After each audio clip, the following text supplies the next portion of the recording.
Friends, నేను ఎన్నో పుస్తకాలు చదువుతుంటాను. సంస్కృతం ఇంకా రాదు నాకు, కానీ సంస్కృతంలో అత్యద్భుతమైన శ్లోకాలు ఉన్నాయి. ఆ శ్లోకాల్ని తెలుగులోకి అనువదించి చక్కటి విశ్లేషణతో కొన్ని పుస్తకాలు వస్తాయి. అవి నాకు చాలా ఇష్టం. వాటిల్లో బిఎస్ శర్మ గారు రాసిన స్ఫూర్తి పదం నాకు ఇష్టమైన పుస్తకం.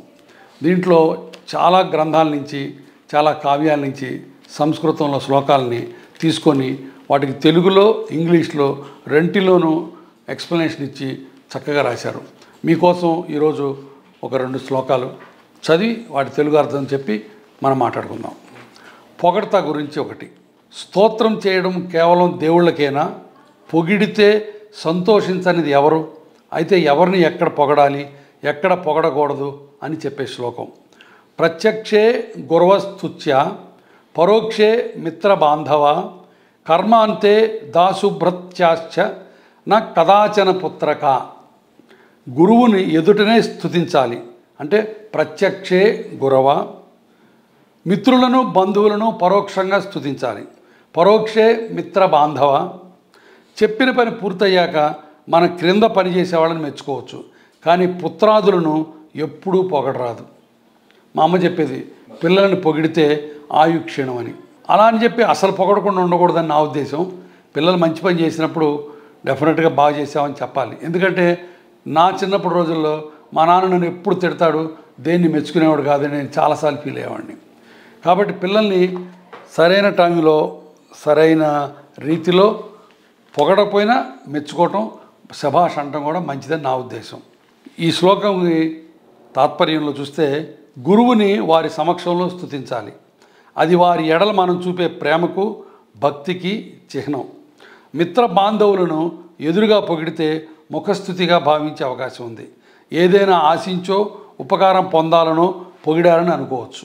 పరోక్షంలో మనం వాళ్ళని మెచ్చుకున్నప్పుడు అందులో నిజాయితీ ధ్వనిస్తుంది. ఇక మన ఆదేశంపై పనిచేసే వారిని పని విజయవంతంగా పూర్తయ్యాక వారిని ప్రశంసించాలి. వారు రానున్న రోజుల్లో మరింత కష్టపడి బాగా పనిచేసేలా స్ఫూర్తినిచ్చేందుకు వారి సేవలకు గుర్తింపుగా పారితోషికాలు, ప్రశంసా పత్రాలు ఇవ్వాలి. ఈ మా హాస్పిటల్లో ప్రతి నెలా చేస్తుంటాం. మంచి ఎంప్లాయీస్ని ఇయర్ మార్క్ చేసి వాళ్ళకి టౌన్ హాల్ అని చెప్పి ఒక మీటింగ్ పెట్టి దాంట్లో వాళ్ళకి ప్రశంసా పత్రాలు, చిన్న చిన్న గిఫ్ట్లు ఇవ్వడం జరుగుతుంది. దానివల్ల వారికి వచ్చే ఆ పబ్లిక్ రికగ్నిషను, ఆ రెస్పెక్టు ఎంతో చక్కగా ఉంటాయి. వాళ్ళు మరింత మంచి పనులు చేస్తారు. వాళ్ళని చూసి ఇన్స్పైర్ అయ్యి మిగతా వాళ్ళు కూడా మంచి పనులు చేస్తారు. విజయాలు సాధించిన పిల్లలను అభినందించడం తప్పు కాదు, అది వారికి మరింత స్ఫూర్తినిస్తుంది. కానీ సంతానాన్ని పొగడరాదంటుంది శాస్త్రం.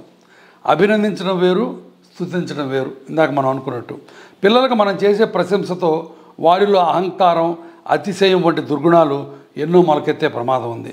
తాము ఉన్నతులమని, విజ్ఞానవంతులమని, సమర్థులమని చిన్నతనంలోనే భావించడం వల్ల ఇక సాధించాల్సింది ఏమీ లేదని భ్రాంతికి వారు గురయ్యే ప్రమాదం ఉంది.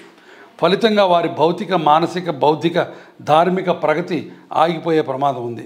అందుకని పుత్రులను పొగడరాదని పెద్దలు చెప్పి ఉంటారని భావించవచ్చు. కాబట్టి అభినందించడం వేరు, స్తుతించడం వేరు. కాబట్టి అభినందించవచ్చు, స్తుతించద్దని చెప్తున్నాడు. చక్కటి పొగడత. ప్రత్యక్షే గురవస్తుత్యాం పరోక్షే మిత్ర బాంధవ కర్మాంతే దాసుభృత్యాశ్చన కదాచన పుత్రక.